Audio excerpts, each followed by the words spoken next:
அனைவருக்கும் வணக்கம். நாம் இப்போ பாக்கியலட்சுமி சீரியலில் என்னெல்லாம் சுவாரஸ்யமான விஷயங்கள் நடக்குதுன்னு பார்க்கலாம் வாங்க. தாத்தா இறந்துட்டாரு அப்படிங்கிற விஷயம் நம்ம கோபிக்கு அதுக்கு வந்துருச்சு.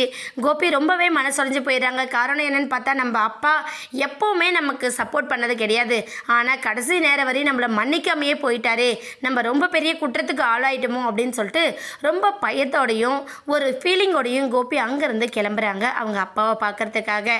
ஆனால் கூடவே நம்ம ராதிகாவும், என்னங்க பொறுங்க நானும் வரேன், மாமா இப்படி நம்ம எல்லாரையும் விட்டுட்டு போவார், நாங்கள் எதிர்பார்க்கவே இல்லை அப்படின்னு சொல்லிட்டு நம்ம ராதிகா மையோ எல்லாருமா சேர்ந்து நம்ம தாத்தா வீட்டுக்கு வராங்க.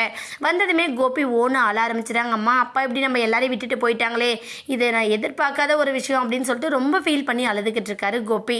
அது மட்டும் இல்லாமல் சரி வந்திருக்கிற எல்லாரும் அடுத்து ஆக வேண்டிய விஷயத்த நம்ம பார்த்தா தான் ஒவ்வொரு விஷயமும் நடந்துக்கிட்டு இருக்கும், இப்படியே அமைதியாக இருந்தால் என்ன பண்ணுறது அப்படின்னு சொல்லிட்டு அடுத்த கட்டத்தை மூவ் பண்ணுறாங்க. உடனே நம்ம ஈஸ்வரி என்ன பண்ணுறாங்கன்னா, தாத்தா வந்து நிறைய தடவை சொல்லிட்டாரு, ஏன்னா எனக்கு மகனா மகளாவோ எது பண்ணுறதா இருந்தாலும் பாக்கியா மட்டும்தான் எந்த ஒரு சாங்கிய சங்கடத்தையும் பண்ணிக்கணும், கோபி எதுவுமே பண்ணிக்கக்கூடாது, அவனுக்கு அந்த தகுதியே இல்லை அப்படிங்கிறத நம்ம தாத்தா அடிக்கடி சொல்லியிருக்காரு.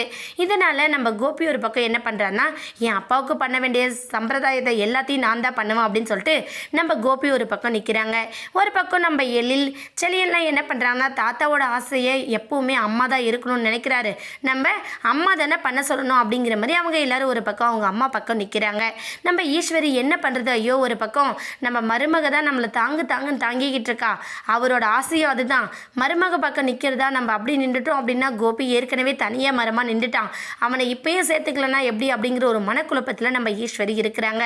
வந்திருக்கிற எல்லாரும் ஒரு பக்கம் யார் என்ன சொன்னாலும் சரி பாக்கியா தான் எல்லாமே பண்ணிக்கணும் அப்படிங்கிற முடிவில் தான் இருக்காங்க. ஆனால் கோபி கண்டிப்பாக இதை அக்செப்ட் பண்ண போகிறதில்ல. ஏன்னா என் அப்பா என்னை விட்டு பிரிஞ்சு இவ்வளோ தூரம் இருந்தார் அப்படின்னா அதுக்கு காரணமே பாக்கியலட்சுமி உன்னால தான், என் அப்பாவுக்கு இப்போ கூட இறுதி சடங்கு என்னை பண்ண விடக்கூடாதுன்னு நீ நினைக்காத, அதெல்லாம் நடக்க வாய்ப்பே இல்லை, நான் தான் பண்ணுவேன் அப்படின்னு சொல்லிட்டு நம்ம கோபி வந்து பண்ண முயற்சி பண்ணுறாரு. இதனால் நம்ம பாக்கியா இந்த ப்ராப்ளத்தை எப்படி ஃபேஸ் பண்ண போகிறாங்கன்னு வெயிட் பண்ணி பார்க்கலாம். இந்த வீடியோ உங்களுக்கு பிடிச்சிருந்தா மறக்காமல் நம்ம சேனலை சப்ஸ்கிரைப் பண்ணுங்கள். தேங்க்யூ.